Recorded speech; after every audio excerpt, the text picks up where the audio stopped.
sedikit penjelasan mengenai akhirnya sosok dua pengacara ini, Abang melihatnya seperti apa, tanggapan Abang tentang karir mereka bisa dibilang akhirnya jatuh gitu. Sebagai praktisi hukum melihatnya ini seperti apa, Bang? Ya, yang pertama saya ingin menjelaskan menurut Lake Law Dictionary ada 5 kategori yang dikatakan contempt of court ya. Yang pertama misbehaving in court ya. Yang kedua sub court ya.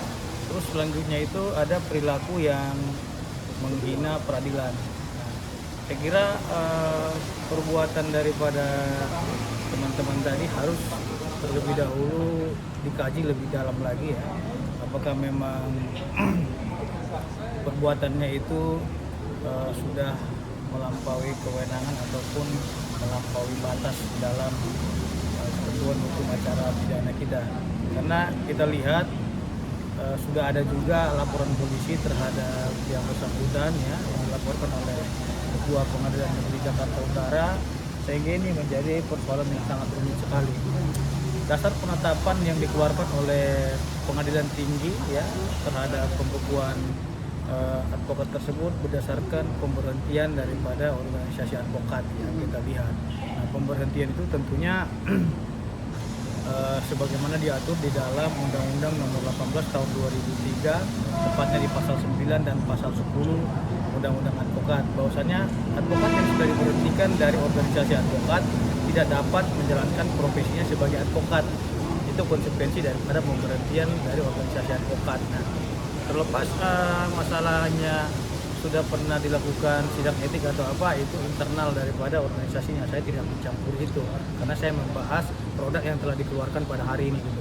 Mas Fitra, mungkin memotong, dia kan udah datang ke MA ya, udah bersurat lah bisa dibilang meminta maaf ke PN, bahkan ke PN Jakarta Utara juga. Mungkin melihat hal seperti itu gimana sih mungkin? Ya, PN itu memang tidak berwenang untuk memberhentikan seseorang sebagaimana diatur dalam undang-undang, tapi membekukan itu merupakan produk mereka. Ya, dia menggunakan diskresinya secara hak subjektivitasnya kan gitu. Nah, yang berhak memberhentikan seorang advokat itu adalah organisasi advokat sebagaimana diatur dalam Pasal 9 dan Pasal 10 Undang-Undang Nomor 18 Tahun 2003 tentang advokat. Nah, kalau seumpamanya pembekuan ini ingin dibuka kembali untuk menjadi aktif kembali sebagai advokat, tentunya organisasi advokat ini yang mengusulkan itu agar itu dibuka kembali, karena kan yang memberhentikan organisasinya. Nah, Mahkamah Agung melaksanakan keputusan daripada organisasi advokat itu untuk melakukan eksekusi. Ya, eksekusinya berupa penetapan pembekuan tadi gitu loh. Jadi eksekutorial di dalam keputusan organisasi advokat itu adalah Mahkamah Agung sendiri.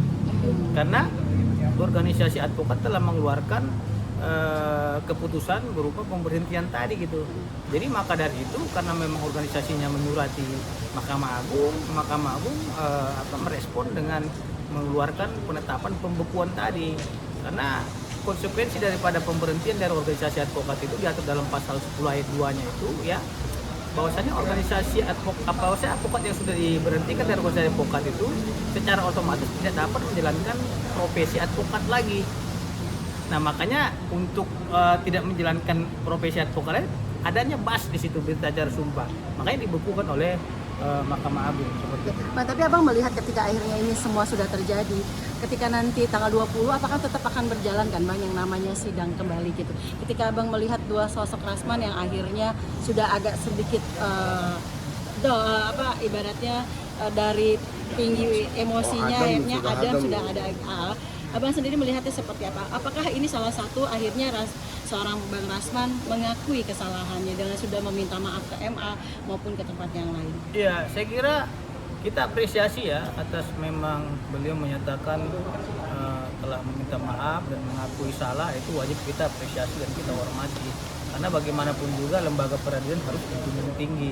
Kalau memang lembaga peradilan tidak dihargai oleh beberapa penegak hukum seperti hakim, seperti jaksa, polisi, advokat, ini akan menjadi amburadul ini. Jadi siapa lagi yang dihormati oleh para penegak hukum ini gitu? Karena mereka itu memiliki kekuasaan kehakiman, memiliki kewenangan penuh dalam memutuskan suatu perkara. Makanya apa yang telah diputus hakim itu harus sudah dianggap benar, sebagaimana asas hukum kita res judicata pro veritate habetur.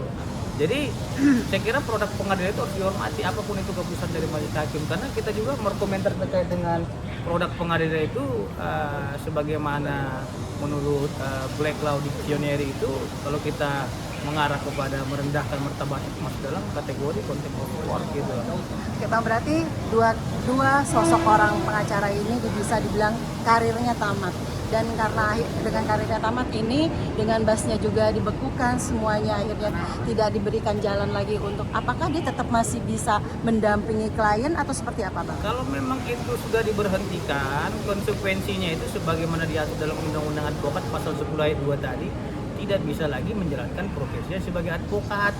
Berhenti total ya Bang? Iya, yang dibuktikan dengan pembekuannya tadi, karena kalau sudah ada surat edaran oleh Mahkamah Agung kepada seluruh pengadilan di Republik ini, nanti pengadilan pasti akan melihat apakah berita acara sumpahnya ini masih berlaku atau tidak, kan gitu. Kalau memang berita acara sumpahnya itu sudah dibekukan dan tidak berlaku lagi, saya kira itu tidak dapat digunakan untuk beracara. Nah, ini yang menjadi persoalannya, karena produk itu adalah produk dari pengadilan. Nah, pengadilan juga yang berwenang untuk memutuskan tersebut, apakah layak untuk mendampingi atau tidak. Nah, maka dari itu, sebagaimana amanat daripada Undang-Undang Nomor 18 Tahun 2003 Pasal 10 tadi, advokat yang sudah diberhentikan oleh organisasinya, ya saya kira tidak dapat menjalankan profesinya lagi. Berarti sudah berhenti ya Bang ya? Berarti setelah putusan dari MA itu sendiri sudah termasuk ya, berhenti? Lain halnya kalau pembekuannya itu hanya memberikan jangka waktu 1 tahun, seperti almarhum Anan Bumi Nasution. Pernah juga tersandung masalah contempt of court, dan itu hanya skorsing selama 1 tahun pembekuannya itu oleh Mahkamah Agung 1 tahun. Tapi yang menjadi persoalan adalah pembekuan daripada yang dikeluarkan oleh pengadilan tinggi dalam kasus yang ini tidak ada jangka waktunya di situ. Lain halnya kalau diberikan jangka waktu, karena di situ saya lihat itu pemberhentian secara tetap. Nah, kalau penafsiran pemberhentian secara tetap ini adalah pemberhentian secara tetap yang tidak bisa dilakukan lagi beracara di muka persidangan gitu. Lain ceritanya kalau sementara gitu loh. Bang, berarti kalau misalkan tetap ngeyel dia datang atau mendampingi klien itu berarti itu melanggar ya Bang? Ya, tadi sudah jelas dikatakan oleh Prof. Marwarar, apabila memang datang lagi sudah dikatakan dibekukan, itu merupakan salah satu kategori contempt of court tadi.